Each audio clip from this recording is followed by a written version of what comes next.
Hello students, कैसे हैं आप सभी। उम्मीद करते हैं कि आप सभी लोग अच्छे होंगे। तो चलिए फिर से आप सभी को आपका अपना YouTube channel mastermind academy official में आप सभी का वेलकम है। तो जैसा कि पता है कि आप लोगों ने लास्ट क्लास में चैप्टर 1.3 का पहला और दूसरा इन दो क्वेश्चन का सोल्यूशन हमने देखा था। आज हम क्वेश्चन नंबर 3 में 3 क्वेश्चन दिए हुए हैं, जिसमें पहला क्वेश्चन है हमारा कि सिद्ध कीजिए कि 1/√2 एक अपरिमेय संख्या है। तो आज हम 3 में जो तीनों क्वेश्चन है उस तीनों क्वेश्चन का सॉल्यूशन हम इस लेक्चर में देख लेंगे। तो चलिए आइए हम चलते हैं क्वेश्चन की तरफ। क्वेश्चन है हमारा कि सिद्ध कीजिए कि 1/√2 एक अपरिमेय संख्या है। तो हम फिर से रिपीट करते हैं कि हम इस क्वेश्चन को सॉल्व करने के लिए विरोधाभासी मेथड का प्रयोग करेंगे। विरोधाभासी मेथड जैसा कि आपको डिस्कस कर चुके हैं हम लास्ट वीडियो में।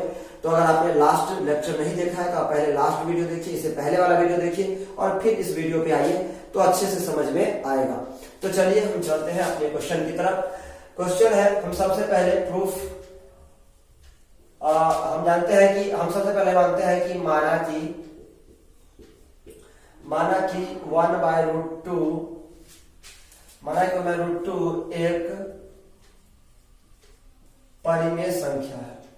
माना कि 1/√2 एक परिमेय संख्या है।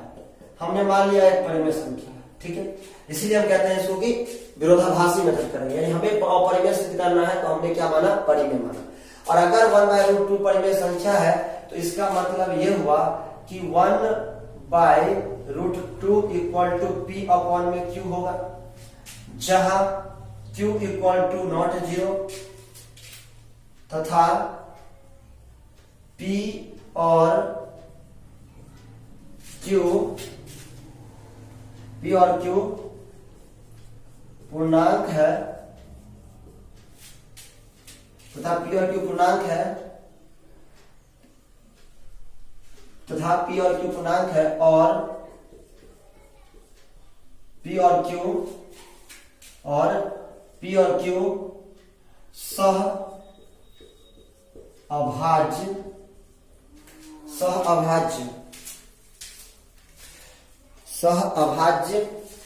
संख्या भी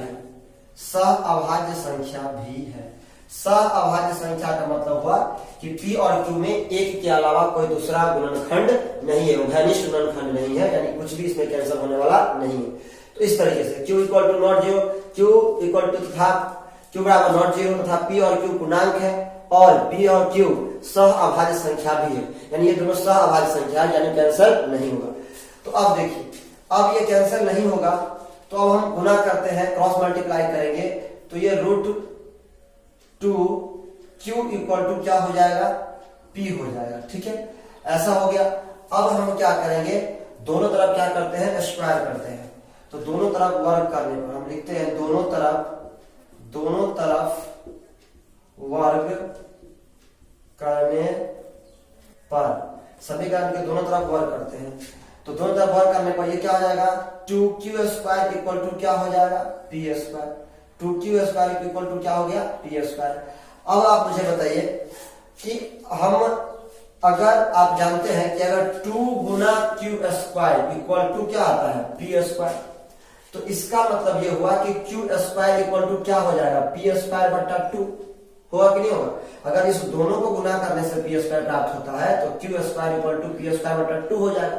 इसका मतलब ये हुआ कि 2 से P² में भाग देंगे तो पूरा कट जाएगा और क्या आएगा, Q² हमें प्राप्त होगा भागफल के रूप में, यानी और दशमलव में आ नहीं सकता, पूरा कटेगा, विभाज्य होगा, क्योंकि हम पहले ही लिख चुके हैं कि P और Q क्या है, पूर्णांक है, और अगर पूर्णांक है तो इसकी वैल्यू दशमलव में नहीं आ सकती, इसीलिए यह पूरा कैंसिल होगा।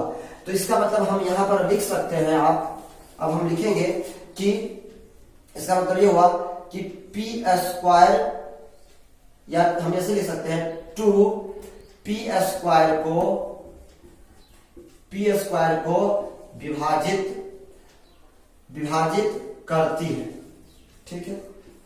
अब हमने क्या लिखा कि 2P² को विभाजित करती है, और हमने पढ़ा था स्टार्टिंग में जब चैप्टर का थ्योरी पढ़ा रहे थे तो एक प्रमेय हमने पढ़ा था कि अगर 2P² को विभाजित करता है तो 2P को भी, चूंकि 2P² को विभाजित करता है इसीलिए 2p को भी विभाजित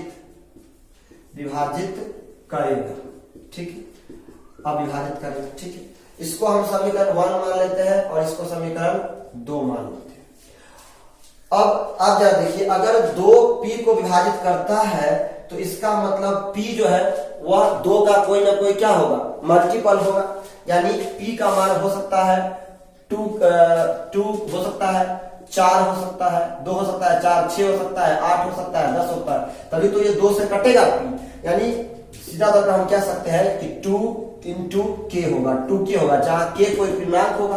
अब k का मान हो सकता है 1 हो, 2 हो, 3 हो, यानी k का मान 1 होगा तो 2 होगा, 2 होगा तो 4 होगा, 3 होगा तो 3 गुना 6 होगा, k का मान अगर 4 होगा तो 8 होगा, यानी 2 के मल्टीपल के रूप में हमें प्राप्त होगा। तो इस तरीके से हम लिख सकते हैं यहाँ पर कि p इक्वल टू, हम मान लेते हैं, माना कि p इक्वल टू 2k, ठीक है, जहां k कोई पूर्णांक है, क्लियर है। अब p इक्वल टू 2k आ गया और जहां k कोई पूर्णांक है, तो अब हम p की वैल्यू कहां रखते हैं, समीकरण 1 में, ठीक है। तो हम रखते हैं p का मान समीकरण 1 में रखने पर, ठीक है, p का मान समीकरण 1 में रखने पर, और जब p का मान हम समीकरण 1 में रखेंगे, समीकरण 1 में, तो ये क्या हो जाएगा, 2q स्क्वायर तो ऑलरेडी मौजूद है, और p का मान जब हम 2k रखेंगे तो 2k यानी उसका स्क्वायर हो जाएगा, जो कि हो जाएगा 4k स्क्वायर, ठीक है, और 4k स्क्वायर हो जाएगा तो यहाँ 2 से क्या हो जाएगा, कट जाएगा, 2 दूनी 4, यानी q स्क्वायर इक्वल टू क्या हो गया, 2k स्क्वायर, q स्क्वायर हो गया 2k स्क्वायर, ठीक है, यानी q स्क्वायर इक्वल टू क्या हो गया, ये q square equal to 2k square. अब हम इधर लिखते हैं, अब यहां जरा समझिए, अब यहां देखिए, अब इधर समझिए, ठीक है। अब क्या हो गया, q equal to 2k square, तो अगर q स्क्वायर इक्वल टू, या ऐसे भी हम इसको लिख सकते हैं, इसको इस तरफ लिखेंगे कोई दिक्कत नहीं है, यानी 2k square equal to q square आ गया, इस तरीके से आ गया। तो अगर ये आ गया तो अब हम कह सकते हैं कि 2 और k स्क्वायर को गुना करने पर q स्क्वायर प्राप्त होता है। तो इसका मतलब ये हुआ कि जब 2 से इसको भाग दिया जाएगा तो भागफल क्या प्राप्त होगा, k स्क्वायर, और चूंकि k और q दोनों पूर्णांक है तो इसका मतलब पूरा विभाजित होगा, तभी हमको कोई पूर्णांक प्राप्त होगा। तो इसका मतलब ये हुआ कि इसका मतलब ये हुआ कि 2k स्क्वायर को, सॉरी 2q स्क्वायर को विभाजित करता है, नहीं 2q स्क्वायर को विभाजित करता है। इसका इसीलिए हम कह सकते हैं, प्रमेय हमने पढ़ा है, उस प्रमेय के अनुसार 2q को भी विभाजित करेगा, ठीक है। ये प्रमेय जो हम पढ़ा था उस प्रमेय से लेते हैं। अब देखिए, अब हम इसको समीकरण क्या मान लेते हैं, 3। समीकरण 2 और 3 से, समीकरण 2 कहता है कि 2p को भी विभाजित करेगा, और यहां पर समीकरण 3 कहता है कि 2q को भी विभाजित करेगा, ठीक है, यानी 2p को भी विभाजित करता है और 2q को भी विभाजित करता है।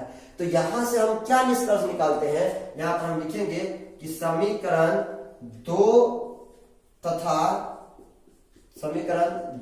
3 से यह निष्कर्ष निकलता है कि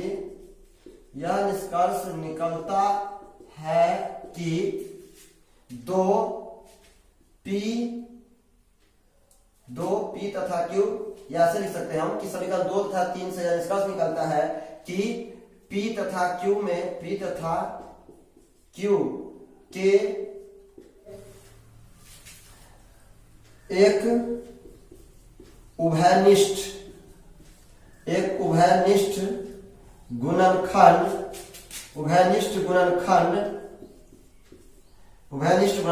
2 है। अब देखिए, और हमने यहां क्या माना था कि p और q पूर्णांक है और p और q सह अभाज्य संख्या भी है, यानी अगर P और Q सहअभाज्य संख्या है तो उसके बीच गुणनखंड कहां से आया, और यहां पर उभयनिष्ठ गुणनखंड हमें 2 प्राप्त हुआ। तो इसका मतलब जो हमने माना था कि उसके क्या है, विरोध में है कि नहीं, विरोध में, क्योंकि हमने इस दोनों के बीच में कोई उभयनिष्ठ गुणनखंड नहीं माना था, और यहाँ पे क्या हो रहा है, उभयनिष्ठ गुणनखंड 2 आ रहा है। इसका मतलब हमारा मानना 2 है, जो कि हम लिख सकते हैं जो कि हमारे मानने के विरोधाभासी है, विरोधाभासी है। यानी हमारा जो P और Q था उसके क्या हो गया, ये विरोधाभासी हो गया। ठीक है, तो इसके जब विरोधाभासी हो गया तो हम लिख सकते हैं कि जो ये इसका विरोधाभासी हो गया, तो अब हम इसका आगे लिखेंगे कि अतः हमारा मानना कि 1/√2 एक परिमेय संख्या है। हमारा मानना कि 1/√2 एक परिमेय संख्या है, परिमेय संख्या है, गलत है, परिमेय संख्या है वो गलत है। अतः 1/√2 अगर परिमेय संख्या नहीं है तो फिर क्या होगा, अपरिमेय होगा, या तो परिमेय होता है नहीं तो अपरिमेय होता है। तो लिखेंगे अतः 1/√2 एक अपरिमेय संख्या, अतः 1/√2 एक अपरिमेय संख्या है। ठीक है, तो चलिए इस तरीके से उम्मीद करते हैं कि आपको ये क्वेश्चन समझ में आया होगा। ठीक है, इसी तरीके से हमने पहले भी क्वेश्चन किया है, तो अगर उस दोनों क्वेश्चन को आपने समझा होगा तो इस क्वेश्चन को भी आप आराम से समझ सकते हैं। बहुत ही सरल शब्दों में मैंने इसे सॉल्व किया है और समझाने का प्रयास किया है। तो अब हम चलते हैं क्वेश्चन नंबर 2 की तरफ। ठीक है, तो क्वेश्चन नंबर 3 का ये दूसरा क्वेश्चन, अब हम चलते हैं उसके सोल्यूशन। अब हमारा क्वेश्चन है 3 का दूसरा नंबर क्वेश्चन कि सिद्ध कीजिए कि 7√5 एक अपरिमेय संख्या है। यानी हमें सिद्ध करना है कि 7√5 एक अपरिमेय संख्या है। तो आइए इसको कैसे करेंगे देखते हैं। हम सबसे पहले क्या मान लेंगे, माना कि 7√5 एक परिमेय संख्या है। ठीक है, माना कि 7√5 एक परिमेय संख्या है, हमने मान लिया परिमेय संख्या है, इसीलिए 7√5 इक्वल टू P बाई क्या हो जाएगा, Q, जहां Q इक्वल टू नॉट 0 तथा P और Q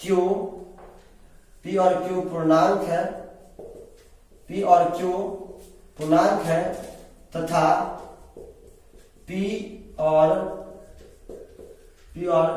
Q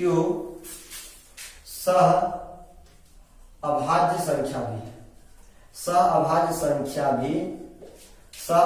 संख्या भी है। ठीक है, हमने ऐसा कर दिया।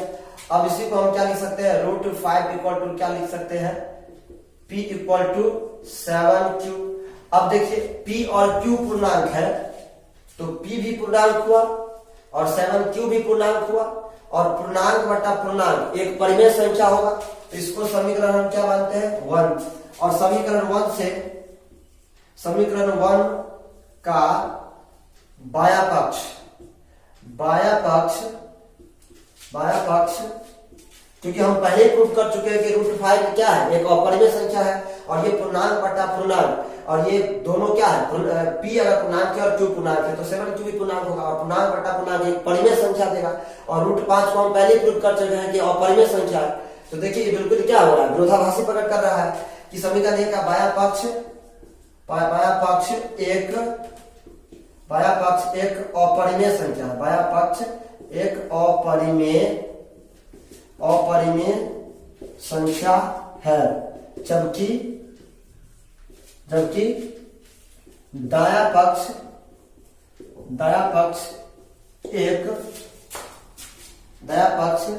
एक परिमेय संख्या है, जो कि एक दूसरे के विरोधाभासी है, भाषी है, जो कि दूसरे की विरोधाभासी है। अतः हमारा मानना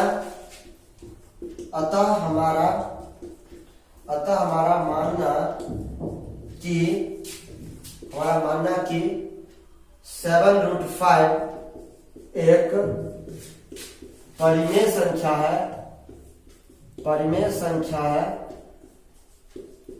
गलत है, परिमेय संख्या है, गलत है। इसीलिए 7√5 एक अपरिमेय संख्या हो गया। क्योंकि हम पहले प्रूव कर चुके हैं कि √5 एक अपरिमेय संख्या है, और अपरिमेय कभी भी परिमेय के बराबर नहीं हो सकता। और समीकरण का बायां पक्ष कहता है कि ये अपरिमेय है और ये परिमेय है, और अपरिमेय परिमेय के बराबर कभी नहीं हो सकता।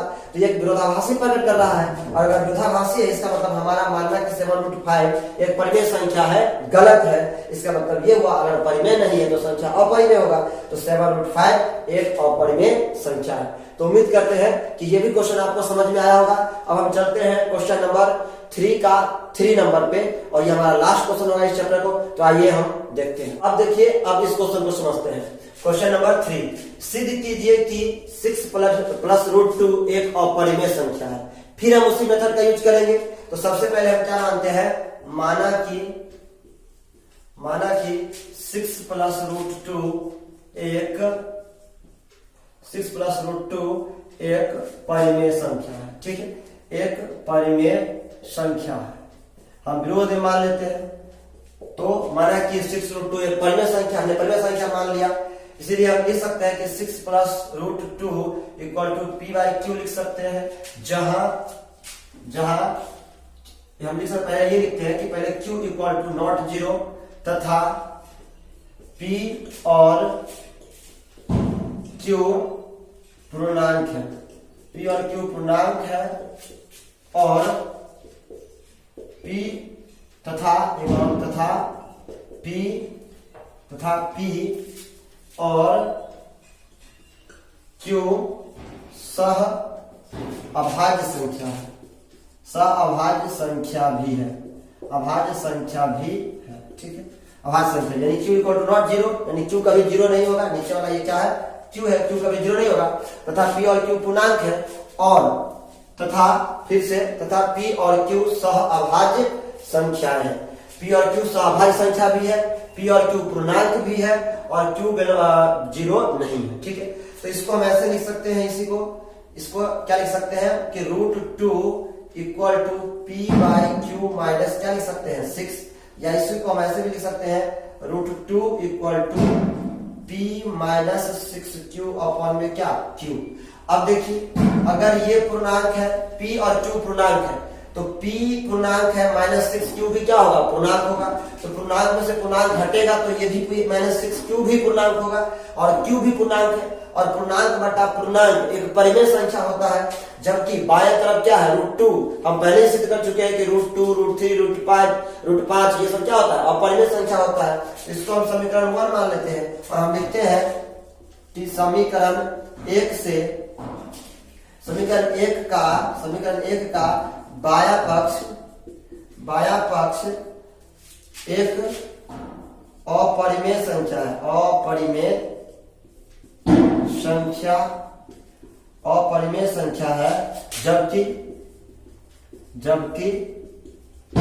दायां पक्ष एक परिमेय संख्या है। अतः जो कि लिख सकते हैं संख्या है, जो कि एक विरोधाभासी प्रकट करता है। अतः हम लिख सकते हैं लास्ट में, अतः हमारा मानना कि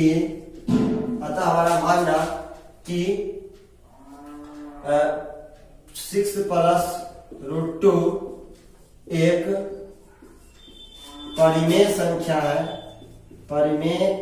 संख्या है गलत है, गलत है। इसीलिए 6 प्लस रूट 2 एक क्या होगा, अपरिमेय संख्या होगा, एक अपरिमेय संख्या, एक अपरिमेय संख्या है। क्लियर है?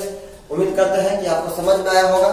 ठीक है, यानी अगर 6 प्लस रूट 2 एक परिमेय संख्या नहीं है तो इसका मतलब क्या होगा, एक अपरिमेय संख्या होगा। संख्या तो दो ही तरीके, परिमेय या अपरिमेय, तो परिमेय नहीं है तो अपरिमेय होगा। तो इस तरीके से उम्मीद करते हैं कि ये सारे क्वेश्चंस आपको समझ में आया होगा। आप इसे समझिए, इसके नोट्स बनाइए, बार बार पढ़िए, प्रैक्टिस कीजिए, क्योंकि इसे प्रैक्टिस से ज्यादा हमेशा माइंड में रहता है, तो ये आपके लिए अच्छा होगा। और घर पे रहिए, बिल्कुल अच्छे से पढ़ते रहिए। तो चलिए, अगर आपने अपने चैनल को सब्सक्राइब नहीं किया है तो चैनल को सब्सक्राइब कर ले, और अगर आपको वीडियो पसंद आता है तो उसे लाइक कर दे, अपने दोस्तों में शेयर कर दे, और आराम से रहिए, घर पे सेफ रहिए, पढ़ते रहिए। बाय, टेक केयर, खुश रहिए।